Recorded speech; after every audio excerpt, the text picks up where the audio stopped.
Les textes de la messe d'aujourd'hui commencent par ces mots « Réjouissez-vous ». C'est la joie de Noël qui approche.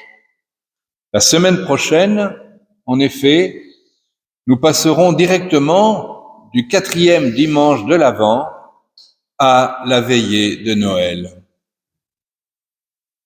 Dimanche matin, nous assisterons à la messe du 4e dimanche de l'Avent et dans la sainte nuit de Noël, le soir même, nous fêterons la naissance de Jésus. La 4e semaine de l'Avent sera très brève, pratiquement elle n'existera pas. Et donc l'Église nous demande de nous réjouir. C'est pourquoi le prêtre aujourd'hui peut porter les vêtements roses. Disons que c'est un violet atténué. Et dans la messe d'aujourd'hui, l'Église nous fait lire le passage où Jean reconnaît qu'il est la voix qui crie dans le désert « Préparez la venue du Seigneur ». Comment préparer la venue du Seigneur?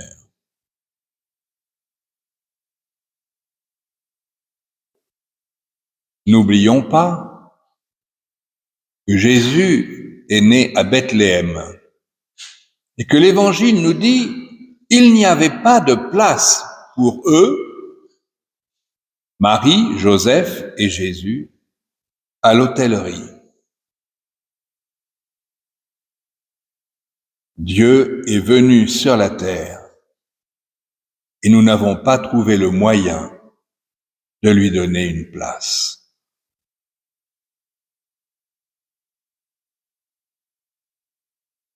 Bethléem veut dire la maison du pain. Et le fait, quand Jésus est né, Marie l'a couché dans une mangeoire. Et nous, tout à l'heure, à la messe, nous allons faire la communion. Nous allons manger le corps du Christ sous la forme d'un humble pain, azime, un pain sans levain, un pain tout blanc. Jésus se fait nourriture pour nous transformer, pour nous embellir, pour faire que nos cœurs de pierre deviennent des cœurs tendres, des cœurs d'amour. Ce n'est pas très naturel pour l'homme pécheur, parce que nous sommes tous blessés par le péché originel. Nous sommes tous à écouter le démon qui nous dit « Ne fais pas ce que Dieu te demande, fais ce qui te fait plaisir ».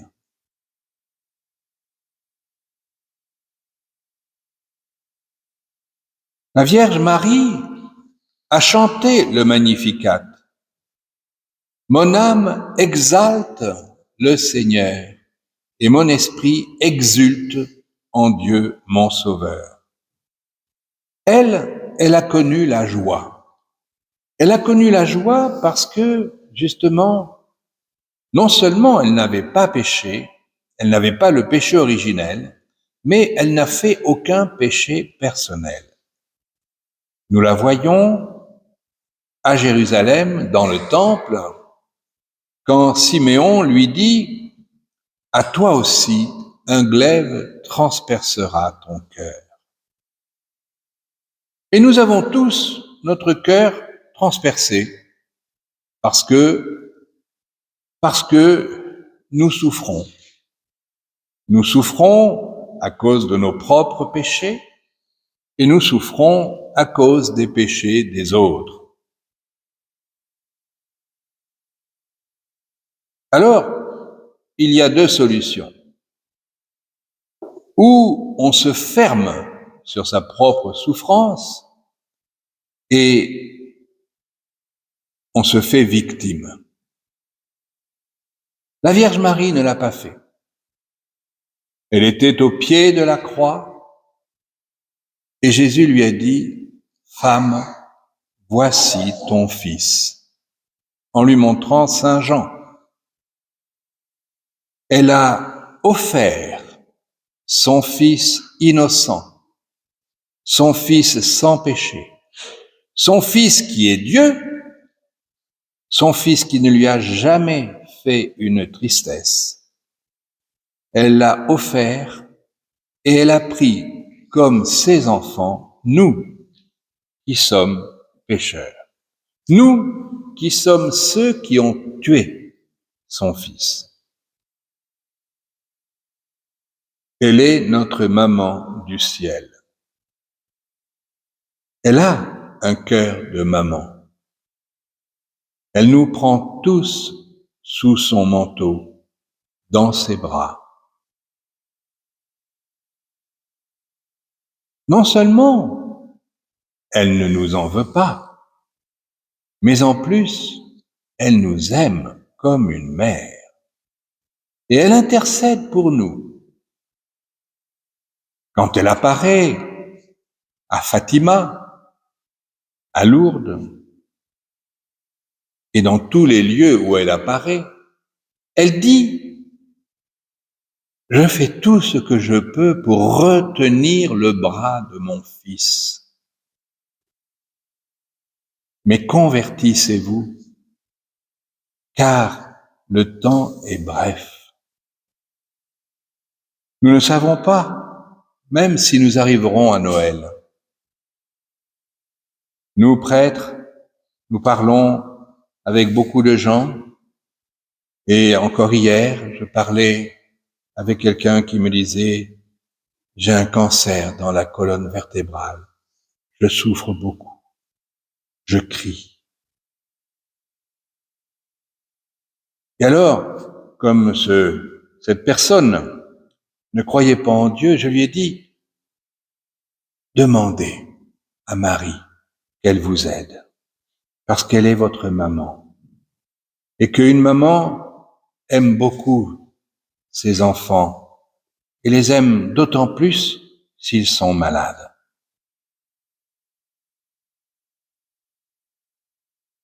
Aujourd'hui, la messe est offerte pour notre ami Manuel Godino. Pensons à son âme. Il avait la foi, il a prié avec nous. La Vierge Marie l'a pris dans ses bras, certainement, car il était portugais, il avait une dévotion pour la Vierge de Fatima. Voyez-vous, nous nous approchons de Noël. Et alors à Noël, on va se faire des cadeaux. On va se souhaiter un joyeux Noël. Mais comment se souhaiter cette joie si nous ne l'avons pas dans le cœur? Et qu'est-ce qui donne de la joie dans notre cœur? Sinon, cet amour qu'avait la Vierge Marie. L'amour de pardonner, l'amour de faire du bien, l'amour de ne pas se faire victime, mais de voir que la victime, c'est Jésus, et que lui, il nous a pardonné, qu'il a offert sa vie pour que nous puissions aller au paradis. Alors si nous prions pour Manuel, pour que lui aussi puisse aller au paradis, peut-être y est-il déjà d'ailleurs, seul Dieu le sait. Mais nous devons tous vouloir aller au paradis. Et au paradis, il n'y a pas de haine, il n'y a pas d'indifférence, il n'y a pas de péché. Il n'y a pas de vengeance. Il faut, si nous voulons tous être réunis au paradis, que nous ayons les sentiments de Marie, que nous aimions Jésus par-dessus tout. Jean-Baptiste dit, je suis venu préparer la voie du Seigneur, redresser son chemin.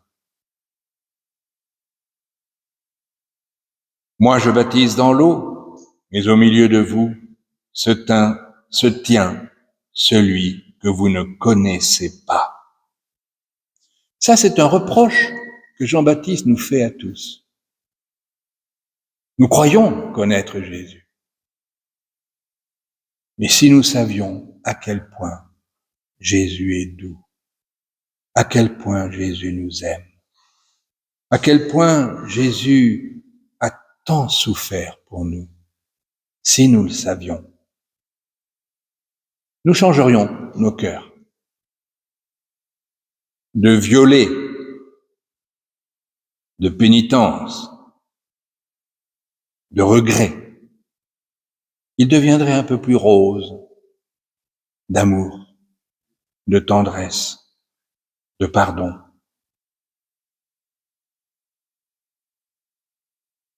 N'oublions pas que quand Jésus a pris la parabole des vierges qui devaient avoir leur lampe allumée pour accueillir l'époux,